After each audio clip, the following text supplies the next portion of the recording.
in isolation. You have heard of various stories. People have a heart attack. The first ECG is normal. They sent home and they come back dead. And you will be thinking, what happened? It's known. The first ECG can be normal even when there is a life-threatening condition like an MI. So you have to be extremely careful, right? ECG is after all a non-invasive investigation. So it can never have 100% sensitivity and 100% specificity. Only invasive investigation can have 100% specificity and 100% sensitivity. What do you mean by sensitivity? Number of true positives plus false negatives divided by true positives into 100. Specificity, number of true negatives plus false positives divided by true negatives into 100. And they can never ever be 100% because they are non-invasive. ECG is non-invasive. Surface ECG. So let's get to the history. 1842, Italian scientist first realizes that electricity is associated with heartbeat. His name is Arlo. 1895, William Einthoven is considered to be the father of ECG. He is credited for the invention of ECG. 1906, using the string galvanometer, William Einthoven diagnoses some heart problems. 1924, a Nobel Prize for Physiology or Medicine is given to William Einthoven for his work on ECG.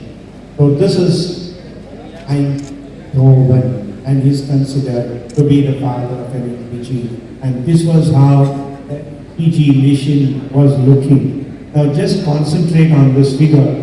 There's a very bulky machine there. And look at the manner in which ECG was taken. You can see where his left hand and right hand is. They are put into jars of saline. Look at his left foot. Where is it? It is in another water tub with salt water. So those days, if you were in the 18th century and you had to take an ECG, this was the way it was being taken. And from then on, we have come a long way. Now today's ECG machine is like this. It's so small. In fact, many of the ECG machines are much smaller than what we are describing here. Right? So we have come a long way in terms of technology. So what is an ECG? ECG is a representation of the electrical events of the cardiac cycle. Each event has a distinctive waveform, and the study of this waveform leads to a greater insight into a patient's cardiac pathophysiology. What are all the things that an ECG can identify? It can identify arrhythmias. Arrhythmia means rhythm is lost. Arrhythmia. Normally, the heart is rhythmic.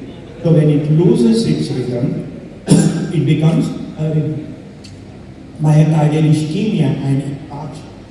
Pericarditis. Pericarditis means around the heart there is a layer of membrane called the pericardium. If that membrane were to get inflamed, it is called pericarditis. Chamber hypertrophy.